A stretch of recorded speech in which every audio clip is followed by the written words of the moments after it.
Good morning and welcome to Church at Home with Rachael for Thursday, the 16th of March. I don't know for sure. I'm not great with dates. Today, though, we are talking or continuing to talk about what disciplines we're called to work with throughout the season of Lent. So on Monday, we talked about self-examination and penitence. On Tuesday, we talked about prayer. Wednesday, we talked about fasting. Today, I'd like to talk to you about almsgiving. Okay, here we go. Grab hold of your wallet. She's a priest. She's going to ask for money. Nope. Well, if you'd like to donate, you're always welcome. I mean, Alan, Sam, and Lynn Jensen would most graciously receive donations to the church. They're always helpful. And I'll put in a plug here for automatic givings, where you once or twice a month just have your gift to the church taken out of your account, and it goes straight to the church and helps us to pay the bills. Always helpful. But when I'm talking about almsgiving, I'm not just talking about the money that gets put on the plate or not. I'm talking about that sense of tithing and the giving of alms, of what that might look like. During the prayer of the people, the prayer over the gifts, might even be the Eucharistic prayer. In our services on Sundays, when we're preparing the body and bread of Christ, the body and blood of Christ, the bread and the wine, we have this part that says we receive in the BCP our alms, oblations, and prayers. It's the prayer before, it's prayer preparation. And so we talk oblations. Now some people what is an oblation? The oblations are the bread and the wine, those gifts that we are bringing forward that make up the Eucharist. Okay, so those are oblations. Our alms are traditionally those gifts of money that we give to the church. And of course, in the Anglican Church, we're Christian Church, we're encouraged to tithe. And tithe is 10% of your gross. So if you make $10,000 a year, you are encouraged to give $1,000 a year to the church. Okay, so that would be your tithe. If you make $100,000 a year, you are encouraged to give $10,000 a year. That's from before taxes and everything else. I get so confused about gross and net and all those things. But anyway, now the Anglican Church has what some people refer to as the Anglican tithe, recognizing that the church is not the only beneficiary of the goods that God shares with us, that we have so many things in our world that we should be supporting. So we have what's referred to sometimes as an Anglican tithe. 5% of our tithe, of what we choose to give to charity, to the church, 5% of that goes, 5% of our gifts that God has shared with us goes to the church, and 5% goes to other charities. For instance, so if you make $10,000 a year and are tithing $1,000, $500 would go to the church, and $500 would go to the Cancer Society or the MS Society, or whatever group is important to you, Alzheimer's Society, whatever charity you choose to support or charities you choose to support.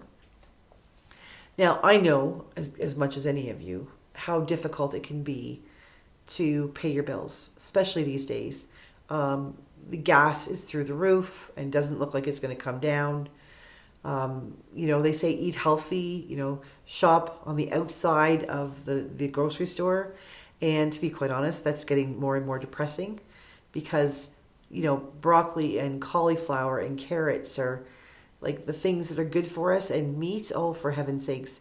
I certainly hope when I see a slab of meat that used to be, when I was first ordained, maybe $12 or $15, and now it's upward of $50, I certainly hope that the beef producers are gaining from that.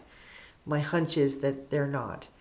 So I get it that, your $10,000 a year, take off $1,000, now you've got $9,000 to live on.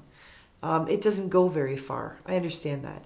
So when you're making decisions about your almsgiving, I think God understands if we say, I've got mortgage and I've got heat and hydro and groceries and, put my kids through university and all of these things. Part of that is budgeting and recognizing that we need to include God, whether that's the church or the Cancer Society or however you choose to support the work of God in the world, however that might be. that we need to put God right up there. Ideally, he's first on the list. So when I do my banking, I do the banking at home. Drives Rob nuts because I have such a system. If anything ever happened to me, God help him. It makes sense to me, but my brain doesn't make sense to anybody else. So that's a whole other topic. But in my list of like all the bills that have to be paid every month, the things that I try not to think of them as bills that have to be paid, but as privileges like my internet and my cable, things that I'm paying Eastlink because I have the beauty and the gift of being able to watch the news at night and to go online and do emails and work and things like that.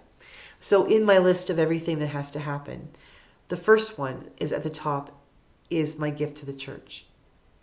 Now, it might not be the first check that I write, but when I look at my list of EPCOR, rent, the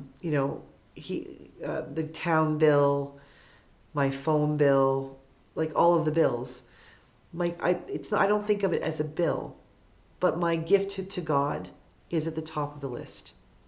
And there are some months when, emergencies happen and maybe that doesn't happen.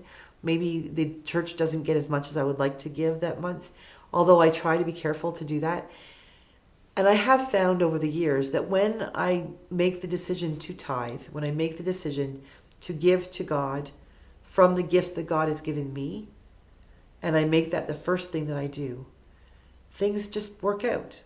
They're not always great. They're not always not squeaky, like getting right down to the squeezing those two pennies together. But I can't recall a time when I have given to church or to charity when I haven't had enough to eat, or I haven't been able to pay a bill, or I haven't been able to do that which needs to get done. We are called to give alms, to give back to God from what God has given us. One of the gifts of being a priest is that we don't think in terms of being paid a salary, although that in this diocese anyway, that's how it works. So I get an actual salary. But the way I was raised up, we called it a stipend, a living wage. So essentially the church would give me enough money that I could live, because they're not providing me with a house and they're not giving me chickens and eggs and pigs and things like that, the way they used to do years and years ago. They are giving me enough money that I can live my life and then serve God through the church. They are providing me a life, a stipend, a way of being able to live so that I can serve. And really, I think that's a brilliant way to look at our salaries, that God has given us the gift of a job or assistance or whatever it is that however we receive our finances, the gifts that we have. God has provided those to us so that we can live. And it is not a huge expectation that we would then give back to God from the gifts that God has given us. You might not be somebody who tithes. You might not give 10% of what your salary is or your gift is. You might only give $1 here or there, but that's okay. I challenge you to try, especially during Lent, to try to up that a little bit. So maybe it might be, I go to church twice a year and I put a $5 bill on the plate, or I see the Salvation Army kettles at Christmas and I put a $5 in there. I encourage you to think about sometime during Lent, some place where you could make a donation. It could be anything. The church, could be the food bank, whatever it is. And if normally you would think, I can afford $1, could you afford $2? Something simple. Or $1.50. If you don't think you can afford anything, then dig through your couch and find a quarter and pop it in one of those donation boxes that we see at the tills. At Tim Hortons, they've got for Tim Hortons camp days, or Ronald McDonald House at McDonald's, things like that. Just to give something this Lent to help you remember that if you're living and breathing and have a roof over your head and internet so you can watch this, you have been given many gifts from God. And sharing back with God those gifts in appreciation of those gifts, what a great thing to do. And there's something about it that feels good, of knowing that you have shared from your abundance. We need to learn to recognize that we have abundance in our lives, not scarcity. Our God is a God of abundance. The leaves always have enough trees. The grass always has enough blades. We were created by a God who gives and gave of himself so much that he gave his own son, part of himself, that we might have life. That is not a God of scarcity. That is a God of great generosity. And so I invite you this week, this week, but this Lent, to think about ways that you might give alms. Maybe it's not cash. Maybe it's volunteering to shovel a driveway, or to drive someone to school, or to do something nice for someone else. You can give of your time, your talent, or your treasure. But whatever it is you do so from a heart that is listening and responding to a God who has given you the ability to share your time, talent, and treasure. So whatever your almsgiving might look like, do so with a generous and open heart, and not begrudgingly, because if you begrudge what you give, it's like you haven't given at all. God did not begrudge his son. He gave us Jesus on the cross that we might have eternal life. That's the way we're called to give.